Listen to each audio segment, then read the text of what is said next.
Hi friends, எல்லோரும் எப்படி இருக்கீங்க? நல்லா இருப்பீங்கன்னு நினைக்கிறேன். இன்றைக்கி அழகாக, அதுவும் ரொம்ப அழகாக ட்ரெஸ் பண்ணிக்கிட்டு எங்கே போகிறோம் அப்படின்னா, என் பையனோட ஸ்கூலுக்கு. எதுக்காகன்றதை இந்த வீடியோக்குள்ளே போய் பார்த்து தெரிஞ்சுக்கலாம் வாங்க. என்னடா அடுப்போடு நிற்கிறீங்கன்னா, ஆமாங்க, பொங்கல் செலிப்ரேஷனாக. அதனால் என் பிள்ளை நைட்டு தூங்கும் போது என்கிட்ட ஒரு வார்த்தை சொல்லிச்சு, அம்மா எல்லாராமும் சாரீ கட்டிட்டு வருவாங்க, நீங்களும் அழகாக சாரீ கட்டிட்டு வரணும்மா ப்ளீஸ்மா அப்படின்னா. ஏன்டா சாரீ கட்டுறதுக்கெலாம் ப்ளீஸ் சொல்கிறேன், ஏன்னா நீங்கள் சாரீ கட்டி நான் பார்த்தது இல்லைம்மான்ட்டு அசிங்கப்படுத்திட்டாங்க கோபால். சரி, குழந்த ஆசைப்பட்டுருச்சு, நம்ம சும்மா விட்டுருவோமா? ஸோ பொங்கல் செலிப்ரேஷன், அதுவும் பிள்ளையோட ஆசைக்காக கண்டிப்பாக, அதாவது ஜாலியாக என்ஜாய் பண்ணலாம் அப்படின்னு சொல்லிட்டு நானும் கிளம்பிட்டேங்க. நான் மட்டும் இல்லை, அங்கே போனதுக்கப்புறம் பார்த்தா நிறைய ஃப்ரெண்ட்ஸ் கிடச்சாங்க. நான் எதிர்பார்க்கவே இல்லை அந்த அளவுக்கு. Bharath mummy Bharath mummy Bharath mummy அப்படின்னு கேட்கும் போதே காதுக்கு அப்படியே குளுமையாக இருந்துச்சுன்னா பார்த்துக்கோங்களேன். நமக்கே கோலம் போட வராது, இதில் வேற கோலம் போட்டக்கப்புறம் தான் பொங்கல் வைக்கணும், இது பண்ணணும் அதை பண்ணணும், சாஸ்திரம் சம்பிரதாயம்லாம் பயங்கரமாக பண்ணாங்க. நான் உண்மையாக சொல்கிறேன், இந்த அளவுக்குலாம் நான் எதிர்பார்க்கல. வருஷம் வருஷம் பொங்கல் செலிப்ரேஷன் நடக்கும் இந்த ஸ்கூலில். பட் பார்த்தீங்கன்னா ஒவ்வொரு வாட்டியும் ஒவ்வொரு புதுசாக ஒரு விஷயங்கள் க்ரியேட் ஆகுது. பட் நம்மளையும் ஒரு கோலத்தை போடு அப்படின்னு சொல்லிட்டு இறக்கி விட்டுட்டாங்க களத்தில். சரி, கோலம் போட்டுட்டு அதுக்கப்புறமா ஸ்டெப் பை ஸ்டெப்பாக சாமி பிரசாதங்கள் பண்ணலாம் அப்படின்னு சொல்லிட்டு, பிரசாதம்னா என்னத்தை சொல்கிறேன், சக்கரை பொங்கலை தாங்க சொல்கிறேன். ஸோ பண்ணலான்னு சொல்லிட்டு இருந்தாங்களா. பார்த்திங்கன்னா ஒவ்வொரு பக்கமும் பார்த்திங்கன்னா ஒவ்வொரு விஷயங்கள் நடந்துகிட்டே இருந்துச்சு. நான் அதை கேப்சர் பண்ணுறதுக்காக போகலான்னா நம்மள எங்கே போக விடுறாங்க. அந்த கேப்பில் பிடிச்சி நம்மளை வலிச்சு போட்டு, இதை முடிச்சுட்டு போ, இதை முடிச்சுட்டு போ, அதை முடிச்சுட்டு போ அப்படி சொல்லிட்டு சொன்னாங்க. என்னெல்லாம் பண்ணாங்கன்னா, ஒரு சைடு பார்த்திங்கன்னா கோலப்போட்டிகள் போயிட்டு இருந்துச்சு. முதல்ல அதுக்கு முன்னாடி சாமி பிரசாதம் ரெடி பண்ணுறதுக்கு ஒருத்தவங்க ரொம்ப பெரியவங்க எங்கள் குரூப்பில் ஒருத்தவங்க இருந்தாங்க. ஸோ அவங்க பார்த்திங்கன்னா பயங்கரமாக சாஸ்திர சம்பிரதாயம்லாம் பயன்படுத்தி, அதாவது சாமிக்கிட்ட இப்படி வேணும் அப்படி வேணும் இப்படி சொல்லணும் அப்படி சொன்னோம். அதாவது நம்ம குரூப்பில் ஒரு பெரியவங்க இருந்தால் எப்படி இருக்குமோ அந்த மாதிரி தான் இருந்துச்சு. ஸ்டெப் பை ஸ்டெப்பாக ப்ரொசீஜர் எல்லாத்துக்குமே ஒரு பூஜை போடுறாங்க. நானே ஆச்சரியப்பட்டேன், நல்லா இருந்துச்சு. இவங்க தான் அது. ஸோ பொங்கல் ஒரு பக்கம் போக, ஒரு பக்கம் கோலப் போட்டிகள் ஸ்டார்ட் ஆச்சு. இவங்க தான் என்னோடய ஃப்ரெண்டு, என் பின்னாடி நிற்கிறாங்க பார்த்தீங்களா, அவங்க தான் என்னோடய ஃப்ரெண்டு. அவள் உடனே சொன்னான், எனக்கு தான் கோலம் போட வரும்னு உனக்கு தெரியும்ல, ஸோ என் பேரையும் கொடுத்துக்கலாம்ல, ஏண்டி உனக்கு கோலப்படம் வர்றதுக்கு நான் ஏண்டி உன் பேரை கொடுக்கணும் அப்படின்னு நான் சொல்ல ஒரே கலாய்ச்சல் ஸ்டார்ட் ஆயிடுச்சு. உண்மையாகவே பார்த்தீங்கன்னா கோலப்போட்டி ரொம்ப ரொம்ப ரொம்ப நிறைய பேர் வருவாங்க, பயங்கரமாக போடுவாங்க. ஸோ அதனால் நம்ம கலந்துக்க வேண்டாம் நானும் நினச்சேங்க. அதுதான் தப்பு அப்படின்றத ஆன் த ஸ்பாட் நாங்கள் எல்லாருமே நினச்சோம். ஏன் அப்படின்னா கோலப்போட்டியில் பார்த்திங்கன்னா நம்மளை விட சூப்பராக போடுறவங்களாம் போட்டுட்டு இருந்தாங்களா. சூப்பராக போடுறவங்கன்னு சொல்லும் போதே தெரிஞ்சிருக்கும் எந்த அளவுக்கு சூப்பராக இருக்கும்ன்ட்டு. ஏன்னா அப்படி தாங்க இருந்துச்சு. நமக்கு போட வர தெரிஞ்சும் நம்ம போட முடியலையேன்னு சொல்லிட்டு நானும் என் ஃப்ரெண்டும் ரொம்பவே ஃபீல் பண்ணோம். ஆமாம், அவள் தான் சொன்னா, வா இப்போவே போய் போடலாம் அப்படி சொன்னால். கடைசி நேரத்தில் ஒன்றும் விளங்காது. ஸோ நம்ம அடுத்த கட்ட நடவடிக்கையை பார்ப்போம் அப்படி சொல்லிட்டு பொங்கல் ப்ரொசீஜர் தான் வேண்டி போட்டாங்க இல்லையா. ஸோ எங்களையும் போட சொன்னாங்க. ஸோ எல்லாருமே ரொம்ப, அதாவது தெய்வீகமாக இருந்துச்சு இந்த பொங்கல் பண்ணுறது. ஏன்னா பக்கத்தில் பெரியவங்கன்னு ஒருத்தவங்க இருந்தாலே கண்டிப்பாக நல்ல விஷயம் ஒன்று சொல்லி கொடுத்தா நல்லது தானேங்க. ஸோ நமக்கு வருதோ இல்லையோ, அவங்க சொல்கிறாங்களே, பெரியவங்க சொல்கிறாங்களே, நம்மளும் கேட்போம் அப்படி சொல்லிட்டு பொங்கல் பண்ண ஸ்டார்ட் பண்ணியாச்சு பயபக்தியோட. குழந்தைங்களெல்லாம் கிளாஸில் தான் வச்சுருந்தாங்க. ஏன்னா இங்கே நெருப்புலாம் இருக்கனால ஸோ டிஸ்டர்பன்ஸாக இருக்க போகுது அப்படி சொல்லிட்டு குழந்தைங்கள மேலே தான் வச்சுருந்தாங்க. ஸோ பொங்கல் பண்ணி முடிச்சக்கப்புறம் கூட்டிகிட்டு வரலாம் அப்படி சொல்லிட்டு அவங்க கிளாஸ் மிஸ் தான் சொல்லிட்டு போனாங்க. இதில் ஒரு பெரிய காமெடிலாம் நடந்துச்சுங்க. என்ன அப்படின்னா, லைனாக ஒரு 5 பொங்கல் வச்சுருந்தாங்களா. ஸோ எல்லோரும் நீ உங்கள் பொங்கல் ஃபஸ்ட்டு வருதா, எங்கள் பொங்கல் ஃபஸ்ட்டு வருதான்னு பார்த்து மாற்றி மாற்றி ஆனந்த கண்ணீரே வந்துருச்சுங்க எனக்கு. ஏன்னா எங்கள் பொங்கல் பொங்கவேலைங்க ஒரு கட்டத்தில். பொங்கு பொங்கு பொங்குன்னு. ஏன்னா எல்லோரும் சின்ன சின்ன பாத்திரங்களாக வச்சுருந்தாங்களா, அதாவது சின்ன சின்ன பானைகளாக வச்சுருந்தாங்க. ஆனால் என் பையனோட கிளாஸ் குரூப் மட்டும் பார்த்திங்கன்னா பெரிய பானையாக, அதாவது 5 கிலோ முதற்கொண்ட பானையாக கொடுத்துட்டு எப்பா அது வேகிறதுக்குள்ளே படாத பாடுபடுத்திடுச்சு. கிட்டத்தட்ட பார்த்தீங்கன்னா நாங்கள் தாங்க ஃபஸ்ட்டு வச்சோம். பின்னாடி வந்த பானையெல்லாம் பொங்கிடுச்சு. எங்கள் பானை பார்த்தீங்கன்னா ரொம்பவே ஸ்லோவாக பொங்குச்சு. எப்படியோ ஒரு வழியாக பொங்கினக்கப்புறம் பொங்கல் குலவை அதான் வாயில் பண்ணுவாங்கள்ல, அதெல்லாம் பண்ணாங்க. எனக்கு வித்தியாசமாக இருந்துச்சு, ரொம்பவே சூப்பராக இருந்துச்சு.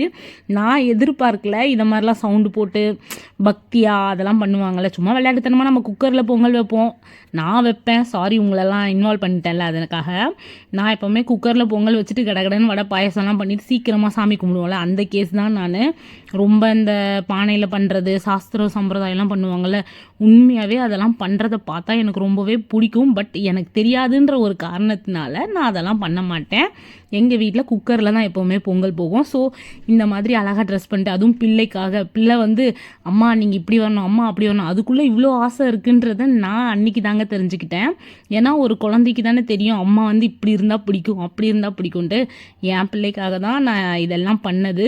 அவனுக்கு ஒரே குஷி. இதில் ஒரு பெரிய சங்கடமான ஒரு விஷயம் என்ன நடந்துச்சுன்னா, அங்கே வந்து பார்த்திங்கன்னா ஸ்டால் போட்டிருந்தாங்க, சரிங்களா. அப்பா அம்மா இதை வாங்கிட்டா அதை வாங்கிட்டா, ஆக மொத்தத்தில் ராகி அந்த மாதிரி ஐட்டங்கள் வச்சு தான் ஸ்டால் போட்டிருந்தாங்க. வீட்டில் எவ்வளோ ஹெல்த்தியாக கொடுத்தாலும் பயப்பில் சாப்பிடவே சாப்பிடாது. அங்கே போயிட்டு காசை கொடுத்து வாங்கணும்னு சொல்லிட்டு லைனில் நிற்கிது. நான் அதான் சொன்னேன், அதெல்லாம் என்னன்னு தெரியுமாப்பா, தெரியாமையே போய் லைனில் நிற்கிறியப்பா தம்பி அப்படின்னா, அதுக்கு அவன் சொல்கிறான், அம்மா இந்த மாதிரி ஹெல்தி ஃபுட்ஸ்லாம் சாப்பிட்ணும் மம்மி அப்படின்னா. சரி புள்ள ஏதோ ஆசைப்பட்டு கேட்குது போல் சொல்லிட்டு காசை கொடுத்தா கடைசியில் என்ன நடந்திருக்கோ சொல்லுங்கள். அதெல்லாம் வாங்கிட்டு வந்து ஏன் தலையில் கட்டிட்டு போயிடுவானா. அடே அப்பா, எப்படியோ ஒரு வழியாக இந்த கான்செப்ட்லாம் நடக்க ஒரு பக்கம், இன்னொரு பக்கம் பொங்கல் நல்லபடியாக அதாவது ஃபினிஷிங் ஸ்டேஜுக்கு வந்துச்சுங்க. இதில் 4 தடவை கை வேறு சுட்டுக்குச்சு. அதாவது அவங்க கலரை இவங்க கலரை, அதாவது கிட்டத்தட்ட பார்த்திங்கன்னா ஒரு 5 கேர்ள்ஸ் பண்ணது இது. ஸோ எல்லாருமே பார்த்திங்கன்னா நீ ஒரு கை போடு நான் ஒரு கை போடுன்னு எல்லாரும் ஒரு கை போட்டு கடைசியில் சாமி கும்பிட்றதுக்காக எல்லாமே ரெடி பண்ணிட்டோம். ஏன்னா பொங்கல் ரெடி ஆயிடுச்சுல. இதில் வேறு என் ஃப்ரெண்டு இந்த பச்சை கலர் சுடிதார் தாங்க என் ஃப்ரெண்டு. உடனே என்னை இப்படி வளைச்சேறியே, என்னை அப்படி வளைச்சேறி, நானும் வேலை பார்க்குறேன்ல என்னையும் எழுறி அப்படி சொல்லிட்டா.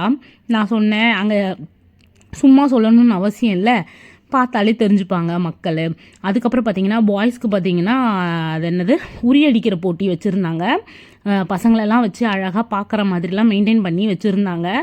ஆம்பளைங்க பார்த்திங்கன்னா ஒவ்வொரு பக்கம் ஒவ்வொரு டைரெக்ஷனில் போக ஆரம்பிச்சிட்டாங்க. நாங்கள் அதெல்லாம் பார்க்கும்போது எங்களுக்கே சிரிப்பாக இருந்துச்சு. ஒரே ஒரு பாய் மட்டும் வந்து அடிச்சிட்டாரு. கிட்டத்தட்ட 4-5 பேருக்கு அப்புறம் அடித்தாங்க. இவங்க தான் என் பையனோட கிளாஸ்மேட்ஸு. அவங்கெல்லாம் ஆன்ட்டி உங்கள் யூடியூப் சூப்பராக இருக்குது, உங்களோட இது நல்லா இருக்குது, அது நல்லா இருக்குன்னாங்க. டே கலாய்க்காதீங்கடா, ஏதோ ஓரளவுக்கு எனக்கு தெரிஞ்சதை போடுறேன்டா, பாருங்கடா, உங்களுக்குலாம் பிடிச்சிருக்காடா அப்படின்னா. இவங்களுக்குலாம் இந்த மாதிரி பொங்கல் செலிப்ரேஷன், அதாவது என்னோட ஸ்கூல் டேஸ்லாம் ஞாபகம் வந்துச்சுன்னா பார்த்துக்கோங்களேன். குழந்தைங்களாம் அவ்வளோ சந்தோஷமாக இருந்தாங்க. அவங்க மூஞ்சில் அவ்வளோ ஒரு நல்ல தேஜஸ்லாம் பார்த்தேன். பார்க்கவே எனக்கே சந்தோஷமாக இருக்குது. அதுக்கப்புறம் இதில் ஒரு காமெடி என்னென்னா, என்ன வேறு காலத்தில் இறக்கிட்டாங்கங்க. ஆமாம், நீ இறங்கு பார்ப்போம் நீ அடிக்கிறியா இல்லையான்ட்டு. கொஞ்ச நேரத்தில் கேமராமேன் கிட்ட அதாவது கேமராமேனுன்றது என் ஃப்ரெண்டு கிட்ட தாங்க கேமரா கொடுத்து வச்சுருந்தேன். கடைசியில் அவன் மண்டையை பொழந்துருவணுன்ற கட்டத்தில் சொல்லி கொடுக்குறேன், எனக்கே மண்டையை பொழக்க வச்சுருவோம் போலடி அப்படின்ற மாதிரி சொல்லிட்டா. நம்ம என்ன சும்மா விட்டுருவோமா சொல்லிட்டு கடைசி நேரத்தில், அதாவது நூல் இலையில் போயிட்டு கேப் விட்டுருவாங்களே, அந்த கேப் மாதிரி நூல் இலையில் நான் தோத்துட்டு வந்துட்டேங்க. என் பையன் வேறு ஹெல்ப் பண்ணுறானா, அம்மா அடிங்க அடிங்க அடிங்க அடிங்கன்னு. கடைசி வரைக்கும் எந்த சைடுடா அடிக்கணும் சொல்லுங்களேன்டா அப்படின்ற மாதிரி இருந்துச்சு. உண்மையாகவே ரொம்ப ரொம்ப நான் என்ஜாய் பண்ணேங்க அந்த இடத்துல. எந்த சைடு, இந்த சைடு வரணுமா அந்த சைடு, இந்த பிடி சாரில் வந்துட்டு இப்படி வா அப்படி வா இப்படி வா அப்படி வான்னாரு. கடைசியில் அவரு மண்டையே பொழக்கலான்னு பார்த்தேங்க. ஏன்னா நான் ஏதோ அவருக்கு குறி பார்க்குற மாதிரி ஆகிப்போச்சு. கடைசியில் யார் மண்டையை தான் நான் அடிக்கிறேன்னு தெரியாமல் ரொம்ப கஷ்டப்பட்டு துக்கப்பட்டு துயரப்பட்டு அசிங்கப்பட்டு எல்லாம் பட்டு கடைசியில் பானையை உடைக்கலான்னு போக ஒரே 1 இன்ச்சுங்க. இதுக்கு தான் எங்கள் அம்மாவை ஹைட்டாக பெற்று தொலைன்னு சொல்கிறது. எல்லாரும் ஹைட்டாக இருக்காங்க, நம்ம குள்ளமாக இருந்து இத்தனைக்கும் ஹீல்ஸ் போட்டு கூட அந்த ஹைட்டு பத்தலைங்க. அதான் கோபால், அசிங்கமாக போச்சு கோபால். அதாவது பானையை உடைக்க வேண்டிய ஒரு நூல் இலையில் அதை மிஸ் பண்ணிடுவேன்னு சொல்லுவாங்கள்ல, அதை தாங்க மிஸ் பண்ணிட்டேன். உண்மையாகவே ரொம்ப ரொம்ப ரொம்ப ரொம்ப சவுண்டாக இருந்துச்சா. ஸோ யார் என்ன சொல்கிறீங்க, இன்ஸ்ட்ரக்ஷன் கொடுக்குறாங்கன்னு ஒன்றுமே கேட்கலங்க. அந்தளவுக்கு என் பையன் கிடுக்குன்னு ஓடி வந்து, அம்மா இந்த சைடு திரும்புமா, ஏம்மா என்னை அசிங்கப்படுத்துகிறேன் என் ஃப்ரெண்ட்ஸ் முன்னாடின்னு வேற எம்ப புள்ள நம்மளை அசிங்கப்படுத்துகிற மாதிரி கேள்வி கேட்டுருச்சா. டேய் கைப்புள்ள அடிச்சிட்றா அடிச்சிரு அப்படின்னா கூட நம்ம தான் ஹைட்டாக இல்லையே, நாசமாக போன மாதிரி. இந்த பிடி மேம் வேறு வந்து காது பின்னாடி அடிங்க மேம், அடிச்சிருங்கம்மா அடிச்சிருங்கம்மா அடிச்சிருங்கண்ணா. நான் கூட அடிச்சிட்டணும்னு நம்பி சந்தோஷப்பட்டேங்க. என்ன பண்ணியிருப்பேன்னு நினைக்கிறீங்க? அதுதாங்க நூல் எல்லாம் விட்டேன்னு சொன்னேன் இல்லையா, விட்டாச்சு. என் பிள்ளை அம்மா நீங்கள் இதுலையாவது பரிசு வாங்குவீங்கன்னு நினச்சேன். சே பரிசே வாங்கலையம்மா, ஏம்மா அசிங்கப்படுத்துகிற. அதை வின் பண்ணவங்களுக்குலாம் ப்ரைஸ் கொடுத்தாங்க. ரொம்பவே உண்மையாகவே சொல்கிறேன், ரொம்ப ரொம்ப ரொம்ப ஜாலியாக இருந்துச்சுங்க. குழந்தைங்க என்ஜாய் பண்ணாங்களோ இல்லையோ, பேரண்ட்ஸ் ஆகிய நாங்கள் ரொம்பவே என்ஜாய் பண்ணோம். நான் உண்மையாகவே இந்த அளவுக்குலாம் சந்தோஷமாக இருக்கும் நான் நினச்சி பார்க்கல. ஏன்னா ஒரு பக்கம் கோல போட்டி, ஒரு பக்கம் உரியடிக்கிற போட்டி, ஒரு பக்கம் வந்து பார்த்திங்கன்னா எல்லா பேரண்ட்ஸும் சேர்ந்து அந்த சாமி கும்பிட்றது, சந்தோஷமாக க்ரியேட்டிவாக எல்லாத்தையும் ஒன்று ஒன்றா யோசித்து குழந்தைங்களுக்காக பண்ணி, எல்லா மதரும் சும்மா ஒன்றும் இல்லைங்க, எல்லா மதருமே சந்தோஷமாக எல்லா விஷயத்தையும் பண்ணி பார்க்கும்போது உண்மையாகவே ஆஸ் அ மதராக நான் அந்த இடத்துல ரொம்ப ரொம்ப ரொம்ப சந்தோஷப்பட்டேங்க. என் பிள்ளைக்கு இந்த இடத்துல நான் சந்தோஷத்தை கொடுத்ததுக்கு ரொம்பவே சந்தோஷப்படுறேன். அப்படியே குழந்தைங்களுக்கு சக்கரை பொங்கல் எல்லாமே இதை கொடுத்தாங்கங்க. எடுத்துகிட்டு போய் கொடுத்துட்டு இதை வேஸ்ட்லாம் பண்ண மாட்டாங்க, அப்படியே எல்லா குழந்தைக்கும் கொடுப்பாங்க. கொடுத்து முடிச்சுட்டு வேற என்னங்க, கிளம்ப வேண்டியதுதான். இவ்வளோ நேரம் என் வீடியோவை பொறுமையாக பார்த்ததுக்கு ரொம்பவே நன்றி. தேங்க்ஸ் ஃபார் வாட்சிங். பாய்.